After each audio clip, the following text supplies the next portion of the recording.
Hey everyone, so it's been a while since I've done a video on a class project house, as the school year ended and it was summer vacation and we obviously didn't get to work on it. So now that school is back in session, I'm going to finish up with the series. So I don't entirely remember last where we left off, but just before I get into what we're working on now, I want to give a brief rundown of the entire program just so there's no confusion and to give a bit of a backstory. So, our high school has a 4 period block schedule to where there are 4 classes each day, and anybody that is interested in the trades has the opportunity to go to a vocational school for the last 2 periods of the day. So, last year, as a junior, I took the construction trades program, and this year, I am also taking it as a senior, as I am interested in the trade and I eventually want my general contractor's license. So last year, we got to build a house that we are finishing up this year because we had a late start. And when we finish this one up, we're going to start a brand new build that I will hopefully try and document the entire way through the process on that. So over the summer, we had the opportunity, our teacher gave us the opportunity, so if we wanted to, we could do some miscellaneous work at the end of May, beginning of June, right after school got out, just for a few days if we wanted to do some miscellaneous work. So, me and one other student and the teacher helped install the front door. And then when we came back to school, everything had already been drywalled. They hired it out, all been drywalled, all insulated. And it was way different because it started to look like an actual house then. Drywall was one of the things that I was really excited to learn about, and I was a little disappointed that it was hired out and we didn't, as students, get the chance to learn the process.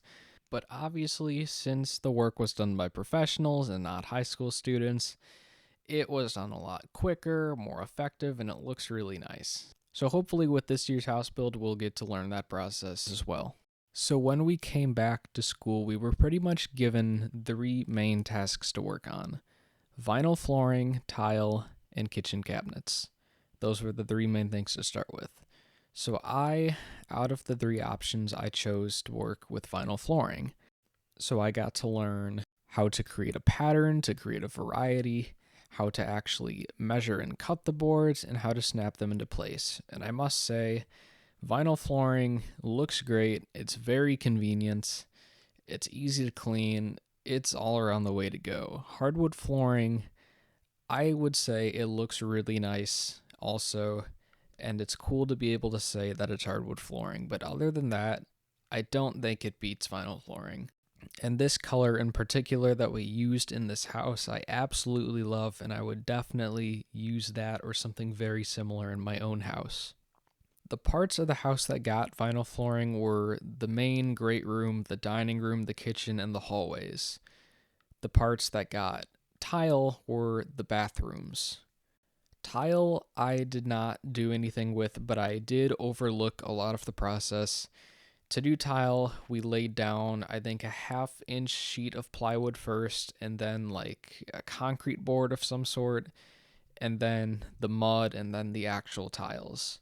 And what I did see, you would put spacers in between each tile to make them nice and neat to avoid any imperfections in the way it looked.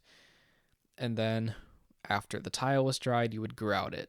And I did help a little bit with the grout, and I did take a little video of me wiping off the extra residue when it was all set because it was pretty satisfying.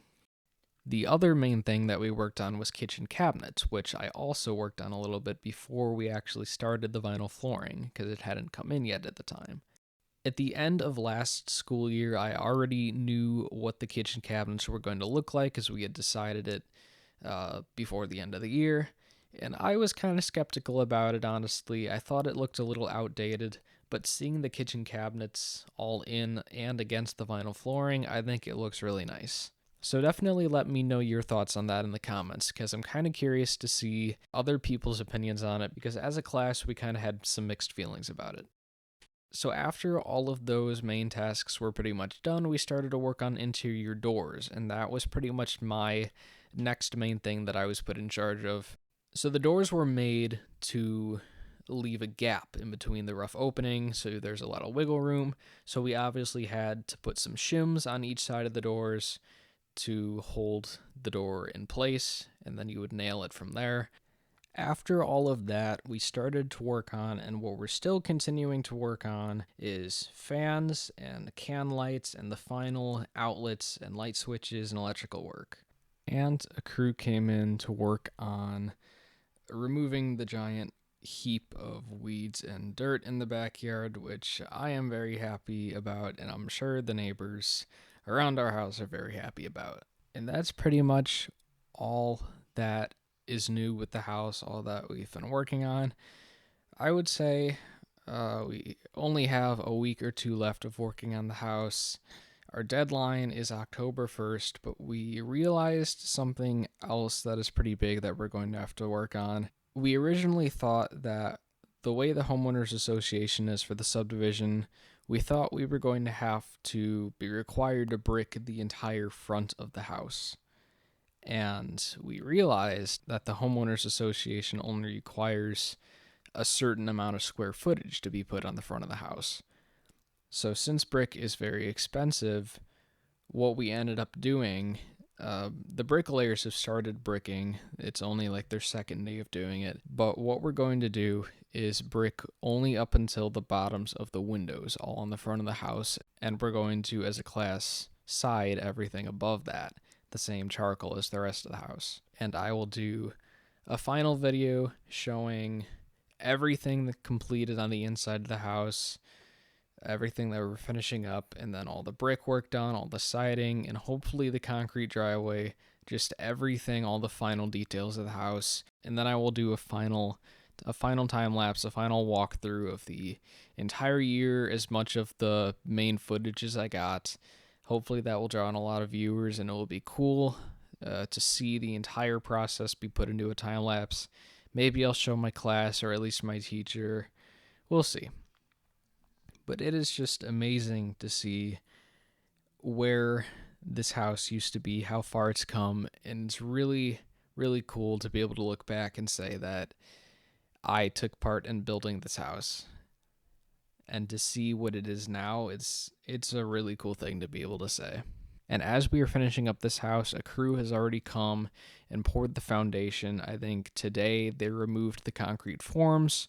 So hopefully as soon as we are done finishing up this house, we will be able to start immediately with framing the next house. So that'll be really nice. Thanks for watching. If you have any questions or comments, please leave those down below, and I will see you in the next video.